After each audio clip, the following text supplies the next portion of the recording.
Salut tout le monde, c'est Shinzi pour Adoptamota. Putain, je me suis créé en 2020 moi ou quoi? Il y a quelques jours, j'ai reçu un email d'un des abonnés qui avait plein de questions concernant la SRF. Et du coup, j'en profite pour faire cette vidéo et je vais essayer de répondre aux 10 questions qui se posent.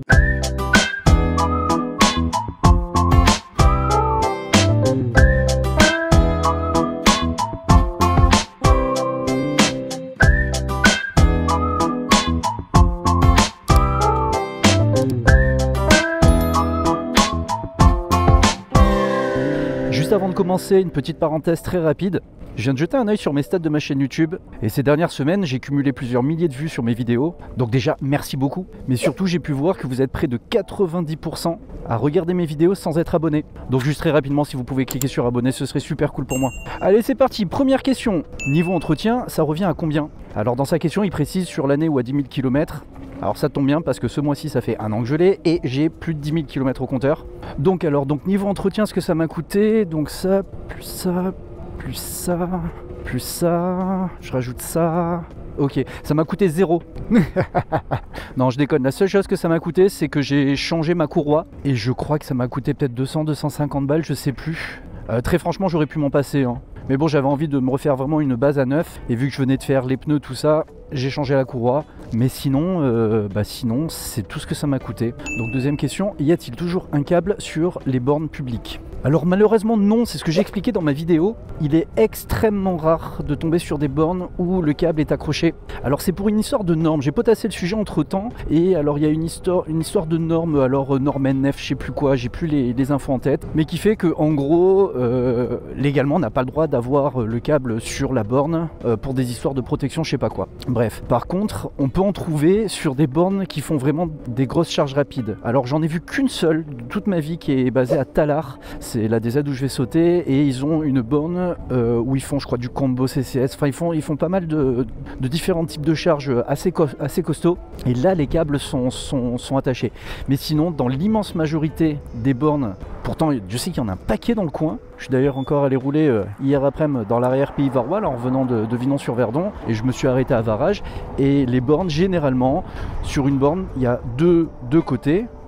Emplacement 1, emplacement 2 en gros, et chaque emplacement a une prise T2 et une prise Schuko. Donc non, le câble n'est quasiment jamais fourni avec les bornes. Donc c'est un des inconvénients majeurs, je trouve, des infrastructures liées aux véhicules électriques, c'est qu'il faut se trimballer son câble. L'avantage avec la SRF, c'est qu'il y a un petit coffre et le câble il rentre à l'intérieur. Parce que moi quand je pars balader, je le mets dedans. Alors il me rajoute une question 2 bis. Faut-il acheter le chargeur 230 volts et pour borne? Alors je suis pas tout à fait sûr d'avoir bien compris la question, mais si je comprends bien, le chargeur 230 volts, donc en gros c'est le chargeur qu'on a à la maison, un peu dans ce genre là, comme celui que j'ai chez moi. Et pour borne, en gros c'est le câble T2, un peu dans ce genre là, c'est celui que j'ai dans mon coffre. En fait j'ai envie de dire, ça dépend de ton usage. Si dans la grande majorité des cas tu vas recharger ta bécane à la maison, tu prends juste ce câble là, ça te suffira. Si par contre tu vas très souvent rouler, tu vas très souvent être amené à te brancher à des bornes publiques, dans ce cas là je te conseille de prendre un câble comme ça. Question 3, peut-on rouler sous une grosse pluie? Alors théoriquement oui, la moto est censée être étanche. Toutefois, je vais quand même te partager mon retour d'expérience. Quand j'ai eu ma bécane, je crois peut-être 3 mois après l'avoir achetée, j'ai roulé sous une Chavanne bien coriace, bien comme il faut. Et j'ai commencé à avoir des voyants, des messages d'erreur. Et là, la bécane, elle est retournée chez le concessionnaire et j'en ai été privé pendant un bon moment parce que il s'avérait que les chargeurs, donc c'est les deux chargeurs que j'ai ici, là, juste en dessous du réservoir, on va dire, au-dessus de la batterie, et les deux chargeurs avaient des problèmes d'étanchéité. Donc ils ont été remplacés par la suite, a priori par des modèles beaucoup plus étanches. Et j'ai fait exprès, je l'ai volontairement laissé dehors là il n'y a pas longtemps, on s'est pris une Chavanne d'un autre monde. Je l'ai passé au tuyau d'arrosage. A priori, j'ai pas de problème. Inch'Allah, ça continue. Sais-tu dans quelle profondeur d'une flaque on peut rouler? Alors dans sa question, il me raconte une anecdote qui lui est arrivée d'avoir roulé, de s'être retrouvé avec de l'eau qui est montée, genre quasiment au-dessus des cale-pieds, tout ça. Alors, très honnêtement, ça reste une moto électrique. C'est pas une bécane amphibie, donc je te déconseille d'aller prendre un bain avec, évidemment. Théoriquement, elle est censée être étanche, donc si tu roules dans des flaques, que tu te fasses asperger, etc., normalement ça devrait aller, il ne devrait pas y avoir de problème. Après, de là à chercher à vérifier, de voir jusqu'à quelle hauteur je peux rentrer dans l'eau, ça reste une batterie, je prendrai pas le risque. C'est censé être étanche, mais je prendrai pas le risque. Bon, après, généralement, je suis en train de regarder la hauteur. Si on commence à rentrer à une hauteur qui peut poser problème d'un point de vue étanchéité, ça voudrait dire que le niveau d'eau dépasse, on va dire, l'axe de la roue. Oh, ça commence à être profond, donc je tenterai pas le diable, mais dans un usage normal, on va dire que ça devrait pas poser problème. Après, si c'est pour faire du cross, de l'enduro, du tout-terrain, il y a des motos électriques qui sont faites pour ça. Mais je prendrai pas une SRF pour faire ce genre de choses. Ensuite, donc 5e question. As-tu vu une perte d'autonomie après 1 an et 10 000 km? Alors c'est vraiment pas évident de répondre à cette question en fait. À première vue, j'ai envie de dire non, parce que même si les routes que je fais sont toujours plus ou moins les mêmes et ma manière de rouler sont toujours plus ou moins les mêmes, non, je vois pas vraiment une grande différence. Le truc, c'est que la consommation, donc l'autonomie, tout ça, c'est vraiment extrêmement dépendant de la manière de rouler. Donc en prenant une même route, sans forcément parler de vitesse, hein, on peut même dire quasiment sur un chrono équivalent, on va dire, mais sur une même route, et donc sur un même chrono, on va dire, en fonction de ma manière de rouler, donc ma manière de taper, vous voyez, comme ça, putain, j'ai fait me retourner tout à l'heure, de tirer comme ça sur la poignée, ça peut avoir une très forte incidence sur l'autonomie. Et c'est pas pour autant que genre la batterie elle tient moins longtemps, donc elle est en train de vieillir. Non, c'est juste que je suis en train de taper un peu plus dedans. Par contre, ce que j'ai remarqué, hier j'ai fait une route que j'ai déjà fait plusieurs fois, sauf qu'hier il faisait genre au moins 10 ou 15 degrés de moins que la température à laquelle je la fais d'habitude. Et oui, on commence à rentrer dans l'hiver bientôt. Oui, là j'ai commencé à sentir une baisse d'autonomie, mais en fait c'est pas tant genre une question de longévité de la batterie ou autre, mais c'est la température. Les batteries elles préfèrent plus le chaud que le froid, quoi. Question 6. Le thermique ne te manque pas, la street notamment. Alors oui et non. Non, bah tout simplement déjà parce que l'électrique m'apporte tout ce que je recherche dans une bécane, ou du moins dans le sens, elle m'a enlevé tout ce que je déteste dans une moto. Je déteste le bruit, je déteste la mécanique, je déteste l'entretien, je déteste la vibration.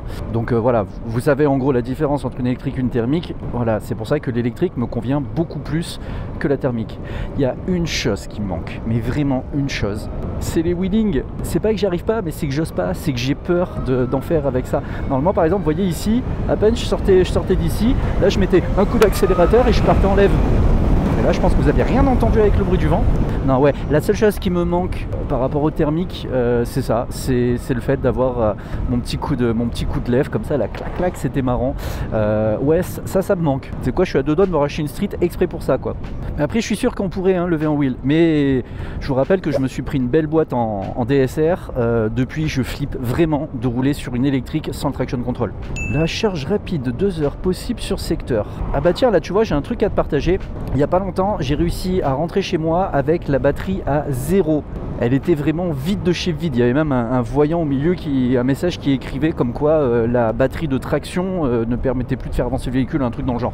Et donc là je me suis branché à la maison, donc avec du 3 kW, ce que n'importe qui peut avoir chez soi, et pour voir combien de temps ça prendrait pour passer de 0 à 100%. La réponse en image. Voilà, donc là la batterie elle est complètement à 0 pour de vrai. Je viens de la faire tourner exprès pendant quelques minutes, il me restait encore un petit peu. Ça, elle est bien vide. On sait qu'elle est vraiment vide pour de vrai. Donc, j'ai mon chargeur qui est branché. On me demande combien de temps ça prend pour recharger une moto. Donc là, on va avoir un vrai 100% vide. Donc on va avoir une vraie charge de 0 à 100%. En puissance 3 kW normalement.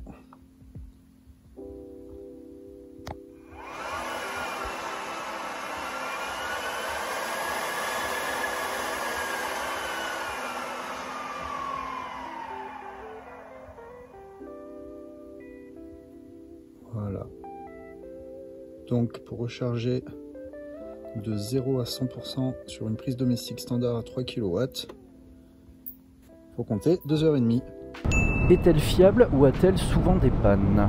Alors mis à part l'histoire des chargeurs, là, des problèmes d'étanchéité de chargeurs que j'ai eu au tout début et qui ont été remplacés donc par les nouveaux modèles, depuis il y a une seule chose que j'ai eu. Un jour j'étais à un point de rendez-vous, on allait partir en balade.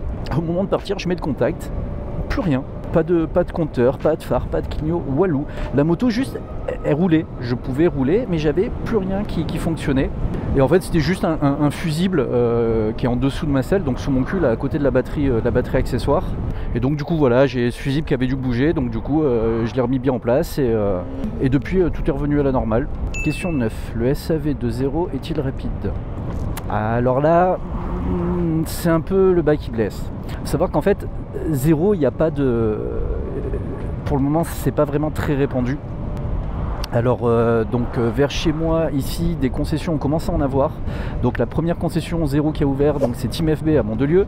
Là il y en a une autre qui a ouvert à QRS, donc c'est Scuderia Moto 83 si je dis pas de bêtises. Et il me semble qu'ils ont une antenne également à Fréjus, donc qui font zéro. Le truc c'est que évidemment une moto électrique c'est pas une moto thermique et donc c'est pas n'importe qui peut dépanner en fonction du problème. C'est pour ça que généralement un concessionnaire, bon mis à part tout ce qui va être entretien basique, changer une courroie, remplacer un pneu, serrer des étriers, j'en sais rien, des trucs vraiment purement mécaniques, ça n'importe quel mécano pourra vous le faire. Mais dès qu'on va commencer à rentrer sur vraiment la partie système, sur l'intelligence de la bécane, le mécano en tout cas que j'avais pu voir travailler quand on avait réglé mes problèmes de chargeur. En fait, lui, tout ce qu'il faisait, c'était brancher la moto avec le petit dongle là sur la prise, le prise diagle. Et en fait, c'était un ingénieur de chez Zero qui prenait le contrôle à distance de l'ordinateur et qui bossait dessus. Ça m'a permis de voir d'ailleurs derrière, si c'est pas du Linux, en tout cas, c'en est super proche parce que limite, je reconnaissais en fait tout ce qu'il était en train de faire. Ouais, parce que je suis administrateur Linux depuis plus de 15 ans, donc je commence à avoir un peu l'habitude. Et vu que c'est une marque américaine, les pièces, elles proviennent soit des États-Unis, soit je crois de Hollande. Il me semble que c'est en Hollande le siège européen on va dire. Et je suis pas, très honnêtement, je suis pas encore tout à fait sûr que tous les mécanos des concessions que vous pourrez trouver sont pleinement on va dire formés à du diagnostic relativement haut niveau pour une zéro. Après ça d'un côté on peut pas leur en vouloir, hein. C'est une bécane qui est en train d'arriver, ils prennent, ils découvrent une panne mécanique, si le mec ça fait 30 ans qu'il répare des carbus ou je sais pas quoi, demain il tombe sur un carbu, il saura le réparer évidemment. Là une moto électrique, si pour le moment il en a fait 2 dans sa vie, c'est le bout du monde. J'ai envie de dire c'est aussi logique, c'est normal, donc moi je leur en veux pas. Je pense que c'est un point sur lequel Zero peut s'améliorer sur la rapidité de leur SAV. Ensuite, question numéro 10. Le duo augmente-t-il de façon significative la consommation ? En fait, même réponse que pour tout à l'heure, la consommation est vraiment dépendante de la manière de rouler et évidemment de la charge qu'on embarque. Même sur une moto thermique, quand tu roules à deux, tu consommes plus que quand tu roules tout seul, c'est sûr. Après, je me rappelle quasiment la toute première fois que j'ai essayé la zéro, c'était avec une copine, justement avec Chloé. Je fais un petit coucou d'ailleurs, c'était dans cette vidéo-là. Et de mémoire, j'ai pas eu le sentiment que la conso elle était vraiment si élevée que ça du fait qu'on soit en duo ou pas. D'autre côté, c'est une des premières fois que je l'essayais, donc j'avais pas forcément le recul. Je sais que quand je prends quelqu'un derrière moi, oui bien sûr je consomme plus, mais après ça m'arrive pas très souvent. Faudrait que je réessaye, ça fait longtemps que je l'ai pas fait effectivement, je sais pas trop, mais on en revient encore toujours pareil à la manière de conduire. Moi en roulant tout seul, si je roule vraiment comme un connard, je consommerai plus qu'en roulant à deux en mode balade tranquille, on regarde le paysage. Donc question 11, quelle est l'autonomie max que tu as réussi à faire ?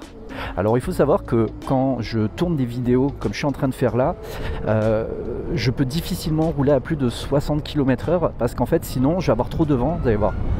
Hop, voilà, là par exemple je suis à 70, je vais avoir trop de vent et donc là ça devient difficile pour la compréhension, difficile pour le monteur, tout ça. Donc pour essayer d'avoir le moins de vent possible, j'essaye de rouler le plus lentement possible. Et donc généralement quand je pars tourner, je roule en moyenne à 60 km/h. Et un jour, je suis allé tourner peut-être une dizaine de rushs dans la journée. Je sais plus, j'en ai fait vraiment beaucoup. Et quand je suis rentré chez moi, j'étais à peut-être encore 40% de batterie. Ouais, peut-être par là, 30-40% de batterie. Et dans la journée, j'avais fait plus de 230 km. Donc je pense que en roulant vraiment pépouze, comme quand j'enregistre, c'est pas pour rien qu'ils disent en ville qu'on peut faire énormément de kilomètres. En roulant vraiment tout tranquillou comme ça, ouais, je pense que je peux faire, je peux largement dépasser les 300 km. Très objectivement, si je me mets en mode éco, que je roule de manière vraiment très économique, très souple, pas de brusque accélération, que je respecte les limitations de vitesse et que je suis donc dans l'arrière-pays, on va dire là-haut, sur les hauteurs, je pense que je peux faire bien 250 km jusqu'à la panne sèche. Donc dernière question, je ne trouve pas la formulation, mais parler de la comparaison électrique, thermique, vieille, augmentation de la consommation et moteur. Bon là en fait la question je vous l'ai mise un peu en raccourci, mais en fait ça a été suite à de nombreux échanges par mail, vraiment une grosse conversation avec Loïc. En gros il se projetait déjà sur, si demain il s'achète une SRF, sur qu'est-ce qu'il va faire quand la batterie sera en fin de vie, pour la changer, combien ça coûte pour la racheter, tout ça. Et là, ce que j'ai essayé de lui faire comprendre, c'est que déjà, il faut savoir que la batterie, donc elle est garantie à 80% sur 5 ans, sur 2500 cycles de charge. C'est-à-dire que vous pouvez la recharger plus de 2500 fois et ils te garantissent qu'elle aura toujours 80% de sa capacité de charge. Donc ça ne veut pas dire qu'au bout de 2500 cycles, elle sera morte. Non, ça veut dire qu'elle aura à minima 80% de charge. Donc elle pourra continuer à rouler. Un peu comme vous sortez un vieil iPhone d'un tiroir. Avant, il pouvait peut-être tenir la journée et là maintenant, il tient 3 heures. Mais il marche quand même, c'est juste qu'il tient que 3 heures. Là, l'idée c'est à peu près la même. J'ai analysé par rapport à mon usage, donc mes cycles de charge, combien de kilomètres je fais avec un cycle, tout ça. En gros, j'ai estimé que ma batterie, elle est garantie pour tenir 80% de sa capacité pendant 300 à 500 000 km. Ce qui est quand même déjà pas mal. Mais du coup, je lui ai retourné la question à Loïc. Je lui ai dit, du coup, une moto thermique, comment ça se passe quand le moteur il a 300 ou 500 000 km? Alors déjà, moi, très objectivement, très honnêtement, des motos de 300 à 500 000 km, j'en connais pas, j'en ai jamais vu. Mais surtout, ce qu'on sait, enfin en tout cas moi c'est un constat que je fais autour de moi, c'est que la moto, plus elle va être bornée, une thermique j'entends, le moteur il marchera toujours, c'est juste qu'il va perdre en efficacité, il va tourner un peu moins rond, il va perdre des chevaux, il va perdre du couple, tout ça, il va marcher un peu moins bien, mais il marchera toujours jusqu'au moment où vraiment il va rendre l'âme et là faudra faire un échange. Et en fait la moto électrique ça va être le même délire. Le kilométrage de la batterie fera que oui, au bout d'un moment la batterie elle commencera un peu à fatiguer, mais déjà statistiquement avant que j'arrive à la fin de la vie de la moto, statistiquement comme je dis toujours, la moto elle aura plus de chances de finir enroulée autour d'un platane ou sous un bus, hein. Et donc du coup c'est la question que je me posais quand on me demande ouais mais la batterie qu'est-ce que tu vas en faire, tout ça. Je n'ai jamais entendu personne à propos d'une thermique qui réfléchissait donc à acheter une moto et qui se posait la question de ok, alors comment j'anticipe le fait que mon moteur quand il va lâcher, donc quand il aura tant de milliers de kilomètres, je sais pas. Donc je comprends pas pourquoi c'est une question qu'on se pose sur l'électrique alors qu'on se la pose pas sur la thermique. Souvent on me compare thermique et électrique. Ouais mais la consommation, ouais mais toi le temps de charge, moi le plein je le fais en 5 secondes, oui mais moi avec un plein je fais tant de kilomètres, tout ça. Donc du coup il me compare la thermique et l'électrique et moi après ok d'accord et moi après par exemple je parle des chiffres, je parle du couple, je parle du 0 à 100, je parle du prix de l'entretien, je parle du prix du plein. Quand je compare, quand je mets en avant tous les qualités de l'électrique sur la thermique, à chaque fois on me rétorque ah ouais mais faut comparer ce qui est comparable. Ok, donc on a le droit de comparer électrique et thermique uniquement quand ça a l'avantage de la thermique et en défaveur de l'électrique. Ok. Donc je veux bien sûr c'est logique qu'il y ait des débats et qu'il y ait des confrontations de points de vue sur une moto, sur une techno, ok il n'y a pas de problème, mais soyons, comment dire, intellectuellement honnêtes, soyons réglo et soit on compare pas ce qui n'est pas comparable, d'accord, soit dans ce cas là on compare tout, mais que ce soit à l'avantage ou au désavantage de l'un ou de l'autre. Faut être carré, faut être réglo. Bref, je vais aller faire 2 courses. Loïc, j'espère que j'ai répondu à toutes tes questions. Et sur ce, comme je t'ai dit, hein, si un jour tu viens dans le Var, tu viens, on va faire un tour et tu essaieras de par toi-même. Allez, tchuss. Je crois peut-être 3 mois après.